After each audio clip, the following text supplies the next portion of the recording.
बोले पंच परमेष्ठी भगवान की, आचार्य गुरुदेव भगवान श्री विद्यासागर जी महाराज जी की, आचार्य समय सागर जी महाराज जी की। चलिए, अपना प्रश्न चल रहा है, देव मरकर क्या भोग भूमि में जा सकते हैं?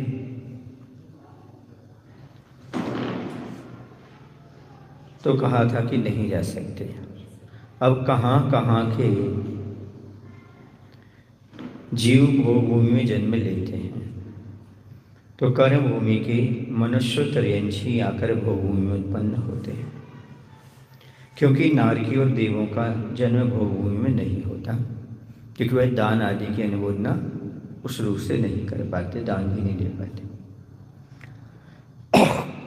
भोग भूमियाँ मरकर कहाँ कहाँ जाते हैं? तो इनका जन्म नियम से देवों में ही होता है। देवों में भी क्यों? क्योंकि उनके स्वभाव से ही मंद कसाई होती है। भोग भूमि में कुछ है नहीं, ज़्यादा कोई आरंभ सारंभ इतना नहीं है, और एक दूसरे की कोई छीना झपटी नहीं है। सब कल्प वृक्षों से सामग्रियों को प्राप्त करते हैं, युगल पैदा होते हैं और युगल ही चले जाते हैं। इसलिए वहाँ पर स्वभाव से ही मंद कसाई रहती है, इसलिए देवों में ही उत्पन्न होते हैं भोग भूमिया जीव। भोग भूमिया जीव मरकर पुनः भोग भूमि ही कर्म भूमियों में, मनुष्यों की कर्म भूमियों में उत्पत्ति के समान क्यों नहीं होते, उत्पन्न होते? जैसे कर्मभूमि का मनुष्य मर के कर्मभूमि का हो जाए, है ना, कर्मभूमि का तिरंज कर्मभूमि का तिरंज, ऐसा भोगभूमि का मर करके क्यों नहीं होता भोगभूमि में? ये प्रश्न कर रहे हैं। क्योंकि इस प्रकार का जिन देव का उपदेश नहीं पाया जाता, अथवा स्वभाव से ही वही एकमात्र देवगति को ही जाते हैं। नियम है, रूल्स है कि जो भी हैं भोगभूमि के जीव, मात्र उनकी एक ही गति है, वह है देव पर्याय। भवनत्रक हैं तो भवनत्रक मतलब मिथ्या दृष्टि है तो भवनत्र दूसरे पर स्थान बढ़ती ही, और सम्यक दृष्टि है तो सौधर्म और ईशान स्वर्ग तक, मात्र दूसरे स्वर्ग तक जाते। क्या देव भी तिरंज गति को जा सकते हैं? हाँ, 12वें स्वर्ग तक के देव मरकर तिरंजों में भी जा सकते हैं। तो फिर 12वें से ऊपर के स्वर्गों के देव व इससे भी ऊपर के सभी अहमेंद्र मनुष्य गति में ही आते होंगे, ऐसा क्यों? हाँ, नियम से 13वें स्वर्ग से लगाकर सभी उपरिम देव मरकर मात्र मनुष्य गति में आते हैं। मात्र क्या बनते वो? मनुष्य बनते। कौन से स्वर्ग से ऊपर के? 13वें स्वर्ग से ले लो, मैंने 12वें से ऊपर के, क्योंकि इन सभी देवों के शुक्ल लेश्या होती है, तथा शुक्ल लेश्यावान देवों के मनुष्य आयु से अन्य आयु के बंध का अत्यंत अभाव है, अत्यंत अभाव है, और कोई बांध ही नहीं सकते आयु। मनुष्यों में भी पर्याप्त गर्भज कर्मभूमिज मनुष्य में ही आकर जन्म लेते। मनुष्य भी होंगे तो कौन से होंगे? पर्याप्त होंगे, गर्भजी होंगे, कर्मभूमिजी होंगे, ऐसे मनुष्यों में आकर जन्म लेते हैं। 7वें नरक से निकलकर नारकी कितनी गतियों में जाते हैं? अभी मुख्य विषय आ रहा नरक का और भूत व्यंतर आदियों का। 7वें नरक से निकल करके नारकी कितनी गतियों में जाते हैं? तो ये मात्र त्रयंच में उत्पन्न होते हैं। कौन से नरक से निकला हुआ? 7वें नरक का नियम से नारकी क्या बनता? त्रयंशी बनता है, वही भी क्रूर परिणामी संयाजी। क्या 7वें नरक से त्रयंचों में आकर फिर त्रयंचों की सम्यक प्राप्त हो सकता है? नहीं, नहीं हो सकता। भी सम्यक तो क्या सम्यक मिथ्या तीसरा गुण स्थान में ही प्राप्त कर सकता। परंतु त्रिलोपन्नतिकार भगवान यति वृषभ आचार्य के मत के अनुसार 7वें नरक से आए हुए त्रयंच द्वारा सम्यक ग्रहण संभव है। वहाँ कहाँ भी सम्यक धरा के चरियम छे। त्रिलोपन्नति के अनुसार तो बताया है कि वह सम्यक ग्रहण कर सकता है। कहाँ से निकला हुआ? 7वें नरक से निकला हुआ। लेकिन धवलाकार कहते हैं कि नहीं हो सकता। वे सम्यक तो क्या सम्यक मिथ्यात्व भी नहीं प्राप्त कर सकते इस अवस्था। दो मत हो गए यहाँ। 6ठे नरक से निकल करके तो मात्र 2 गतियों में आते हैं, मनुष्य और तिर्यंच, तथा इन दोनों ही गतियों में से किसी भी गति में यथा परिणाम जैसे उनके परिणाम होंगे उत्पन्न होकर कोई अवली ज्ञान भी प्राप्त करते हैं, कोई सम्यक तथा कोई देश संयम भी पाते हैं। 6ठे नरक से निकला हुआ अनुवृत्ति बन सकता है, इससे आगे नहीं। कोई कोई होते हैं जो व्यक्ति अनुव्रत लेकर के रह जाते हैं, लोग कहते भैया ये अभी तक मुनि नहीं बने, हो सकता है कोई छठे नरक से आया हो। कभी ये तो देखो उसने इतना पुरुषार्थ तो किया कि कम से कम अनुवृत्ति तो बन गया, उसकी प्रशंसा करना चाहिए। पांचवें नरक से निकल करके जीव कहाँ कहाँ जाते हैं तथा उनमें जाकर वे क्या क्या उत्पन्न कर सकते हैं। तो पांचवें नरक से निकले जीव त्रियंचवा मनुष्य होते हैं तथा वहाँ उत्पन्न होकर संयम भी उत्पन्न कर सकते हैं, पर मोक्ष जाने का पुरुषार्थ नहीं कर सकते। लेकिन कोई कोई मना पर्याय ज्ञान भी प्राप्त करते हैं। समझ गए ना? कहाँ से निकला हुआ जीव? पंचम से निकला हुआ जीव मुनि बन सकते हैं, लेकिन केवली नहीं बन सकते और मोक्ष को प्राप्त नहीं कर सकते। पांचवें नरक से निकले जीव ऐसे गुण कैसे प्राप्त कर लेते हैं? नहीं, क्योंकि पांचवी पृथ्वी से आए हुए इस जीव के तीव्र संक्लेश का भाव होता है। क्या होता है इसका? तीव्र संक्लेश भाव नहीं होता, इसलिए ऐसा जैसे सप्तम का होता है, जैसे छठे का होता है, ऐसा तीव्र संक्लेश नहीं होता। इसलिए ये पांचवी पृथ्वी से निकली जीव मनुष्य होकर मोक्ष का पुरुषार्थ करके मोक्ष क्यों नहीं पा लेते? अब कोई सामने वाला कहता है पांचवी पृथ्वी से निकला मोक्ष क्यों नहीं जाता? क्योंकि ऐसे मनुष्य के तत्योग भावों की असंभावना होती, उस योग उसके परिणाम नहीं होते। अथवा दूसरे शब्दों में यूँ कह दिया जाए कि वे भावों की संकलिष्टता अर्थात मोक्ष जाने के भावों की तुलना में के कारण मुक्ति को प्राप्त नहीं हो पाते, ऐसे उनके परिणाम नहीं बन पाते। देखो पूर्व के संस्कार भी काम करते। इतनी पृथ्वी से निकला हुआ जीव मोक्ष नहीं जा सकता, मुनि तो बन जाएगा पांचवी से। अब चौथी पृथ्वी से निकले जीव कहाँ कहाँ उत्पन्न होते हैं तथा वहाँ जन्म लेकर ही क्या क्या प्राप्त कर सकते हैं, कहाँ उत्पन्न हो सकते हैं। तो चौथी पृथ्वी से निकले नारकी मात्र त्रियंचों मनुष्यों में उत्पन्न होते हैं तथा त्रियंचों में उत्पन्न होने वाले अधिक से अधिक संयम तक पाते हैं कि कोई इतने ही ले पाएंगे, त्रियंच गति में इतनी ही है। परंतु चौथी पृथ्वी से मरण कर मनुष्यों में आकर कोई कोई तो संयम धारण कर मोक्ष तक भी जा सकते हैं। अर्थात चौथे नरक से निकलकर मनुष्यों में उत्पन्न हुए जीव यथा संभव पांचों ज्ञान को प्राप्त कर सकते हैं, केवली भी बन सकते हैं, मोक्ष जा सकते हैं। कौन से नरक से निकला? चौथी से। तीसरी कंडीशन आपको पता ही है, तीसरी वाला तो तीर्थंकर भी बन सकता है। कोई कोई कहते हैं कि सिद्ध आदि पांचवा ज्ञान केवल ज्ञान त्रिकालवर्ती सकल द्रव्यों की पर्याय नहीं जानता है। और यहाँ पर थोड़ा सा प्रश्न मोड़ ले लिया।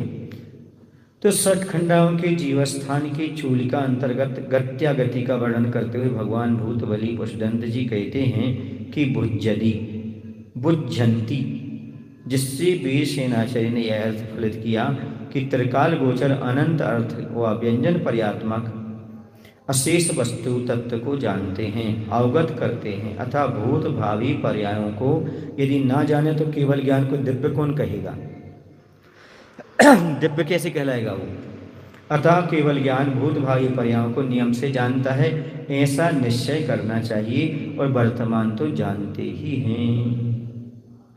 जो यह कहता है कि केवल ज्ञान उत्पन्न होने पर भी सब वस्तु स्वरूप का ज्ञान नहीं होता, उससे कैसा व्यक्ति जानना?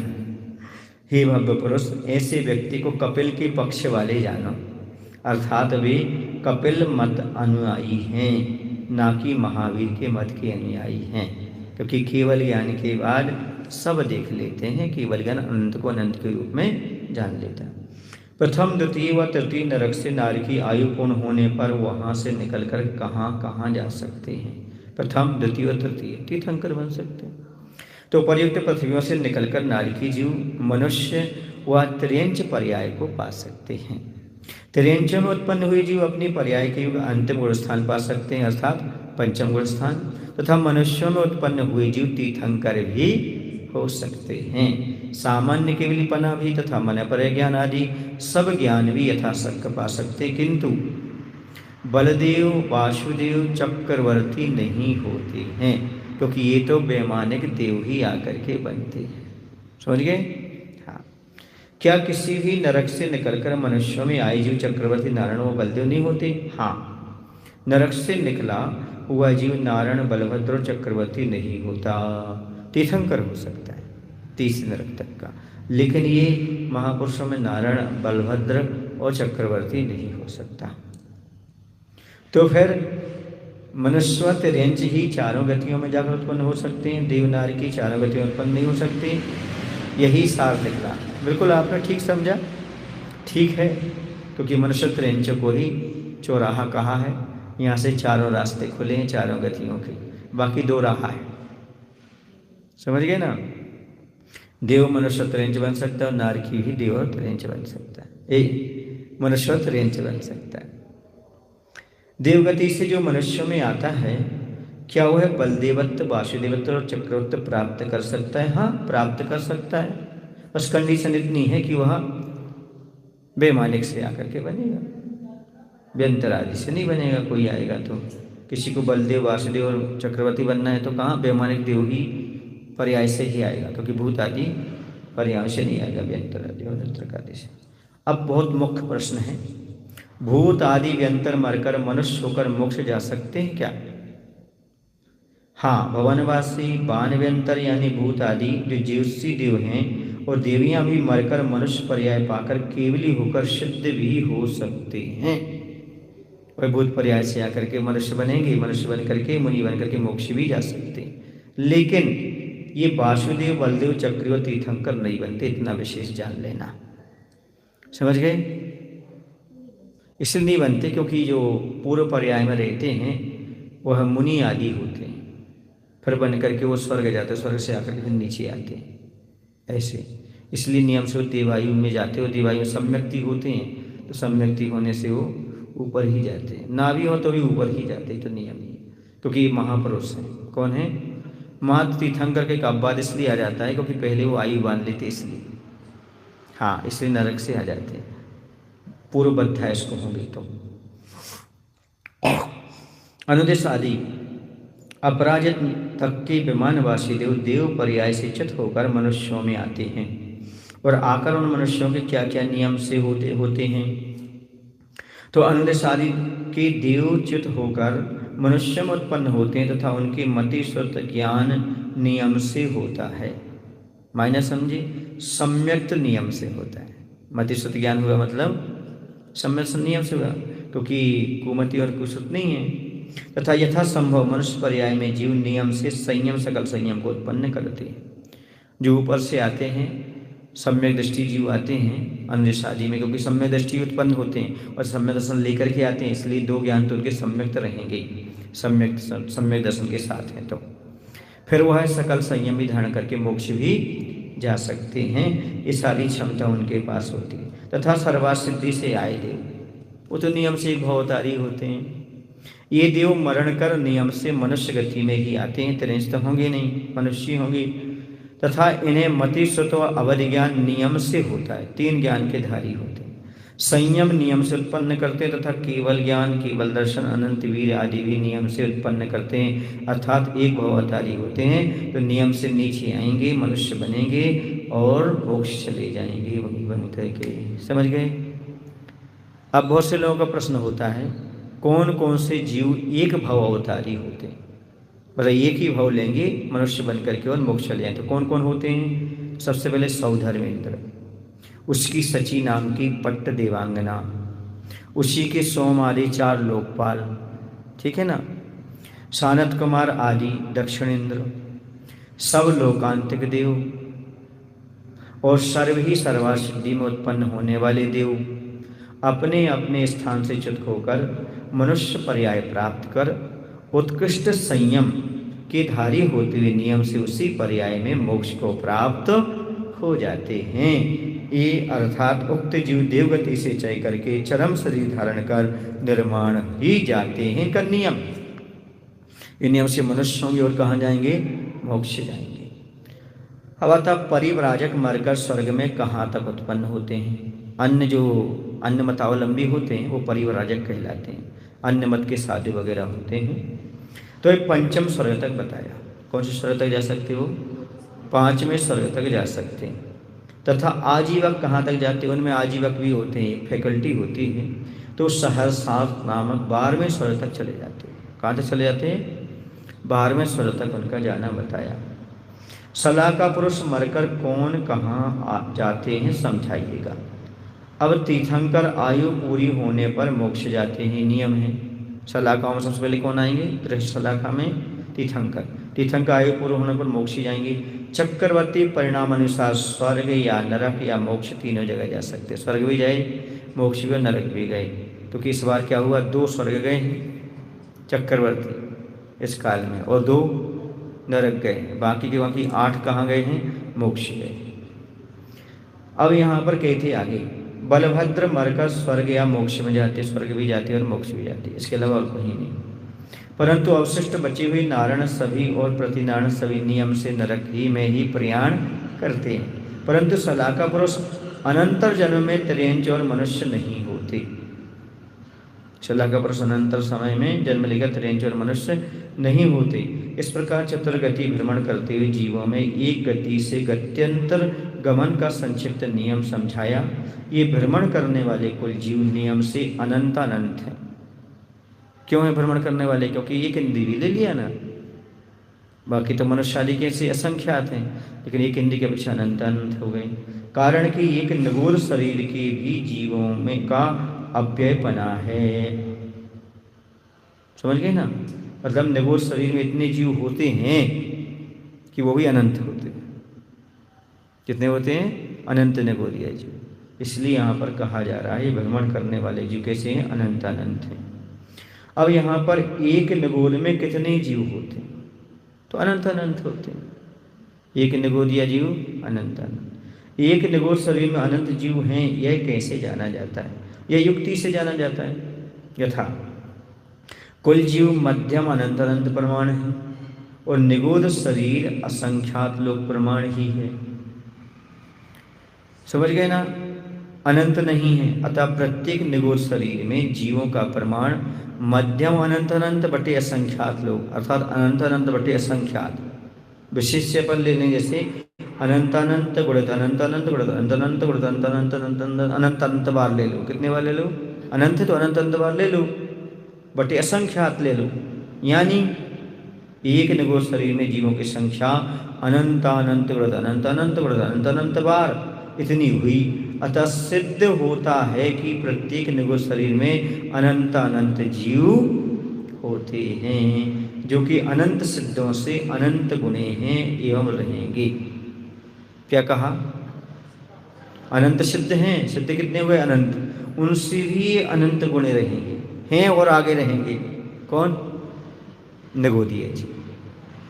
एक निगोद शरीर में सिद्धों से अनंत गुणे जीव हैं, यह कैसे जाना जाता है? तो ये इस प्रकार से जाना जाता है। सबसे पहले तो हम यह कह सकते हैं कि 6 मास 8 समय में कितनी आवली होती है? वे इतनी होती हैं। संख्यात आवलियाँ गुणित 7 गुणित 7 गुणित 38 गुणित 1/2 गुणित 2 गुणित 30 गुणित 180 बराबर 6 मास। अब 6 मास में इतनी आवलियाँ आई। इनमें 8 समय नगण्य होने से सामान्य गणना करने के कारण यहाँ नहीं जोड़ते हैं। तो 6 मास 8 समय बराबर संख्यात गुणित 7 गुणित 7 गुणित 38 38.5 गुणित 2 गुणित 30 गुणित 180 आवलियाँ हो गई। या 6 मास 8 समय बराबर 4,37,42,4,200 गुणित संख्यात आवलियाँ हो गई। तो ये समझो कितना हो गया? या 6 मास 8 समय में इतने संख्यात आवलियाँ हो जाती हैं। 20,37,000 हैं, नहीं आएगी। ये सब आवलियाँ का प्रमाण है। 2 लाख बताया उन्होंने, फिर 37,000 बताया, है ना? इस प्रकार से हो जाएगी। अब इतने आवलियाँ प्रमाण काल में 608 जीव मोक्ष जाते हैं। तो इनमें समय व जीव में क्या अनुपात रहा? इसका उत्तर यह है। क्या उत्तर है?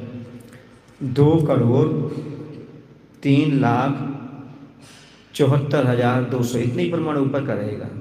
2,03,74,200 74,200 संख्यात आवली 608 अथवा इतने ही 2,03,74,200 गुण संख्यात आवलियाँ बटे 608 बराबर है 608 बटे 608, यानी संख्यात आवली एक सामान्य। यथा संख्यात आवली से इसमें 3,74,200 बटे 608 से गुणा करने पर भी संख्यात ही सामान्य से बना रहता है, ऐसा माना।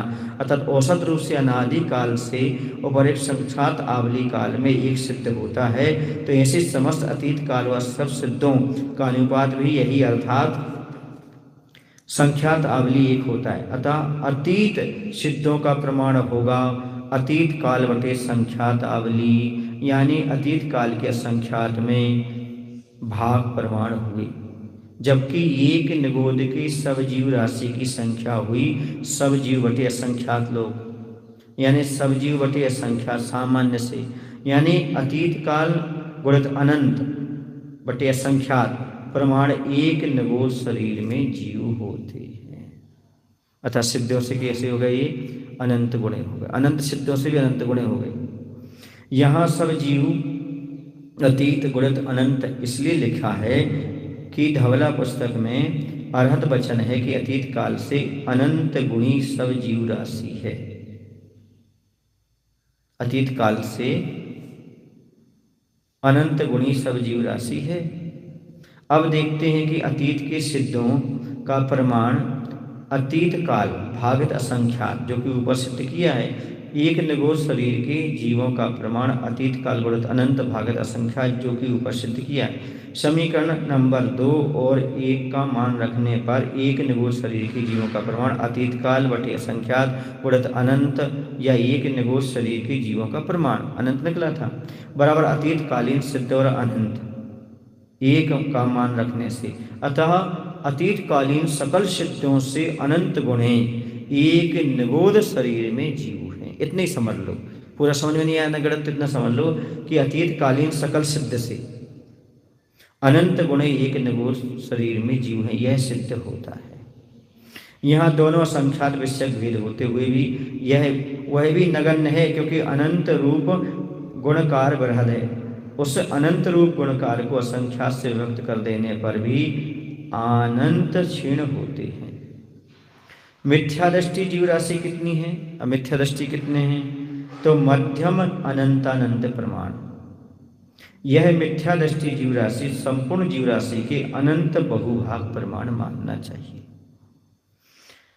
जीव आदि सहित है या अनादि है, अनादि है। जीव कैसा है, अनादि। तो क्या संपूर्ण जीव राशि भी उत्कृष्ट अनंत प्रमाण नहीं है? संपूर्ण जीव राशि भी उत्कृष्ट अनंत नहीं है, क्योंकि केवल ज्ञान के अधिभाग्य प्रतिष्ठ छेदों के प्रमाण स्वरूप उत्कृष्ट अनंत स्वीकार किया है, जो कि द्विरूप वर्ग धारा की चरम राशि है, जबकि इसकी अर्थात उत्कृष्ट अनंत के अनंत स्थान नीचे ही संपूर्ण जीव राशि उत्पन्न हो जाती है। अब कहते हैं क्या एक निगोद शरीर में इतने जीव हैं कि अनंत काल बाद भी उस समय के सिद्धों से अनंत गुण रहेंगे? हाँ, इसमें शंका क्या? यद्यपि इसके विषय में कहा जा चुका है, तथापि पुनः संपूर्ण जीव राशि का अनुमान लगाने के लिए सुनो। जघन्य अनंत के उत्तरोत्तर वर्ग करने पर जघन्य अनंत के अधस्तन वर्ग स्थानों के ऊपर अनंत गुणे वर्ग स्थान जाकर संपूर्ण जीव राशि की वर्ग शलाकाएं उत्पन्न होती हैं। इस प्रकार परिकर में कहा गया है।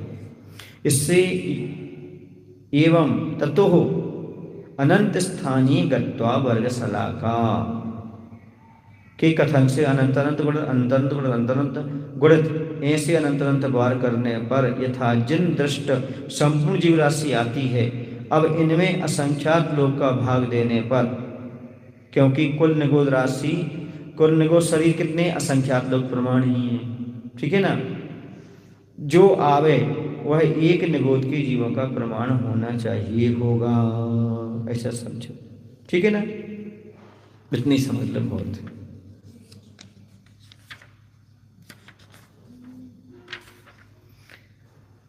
समझ गए। अब अजीव का कथन करेंगे, अजीव कथन अब कल करेंगे। बोलो महावीर भगवान की। आचार्य गुरुदेव श्री विद्यासागर जी महाराज जी की।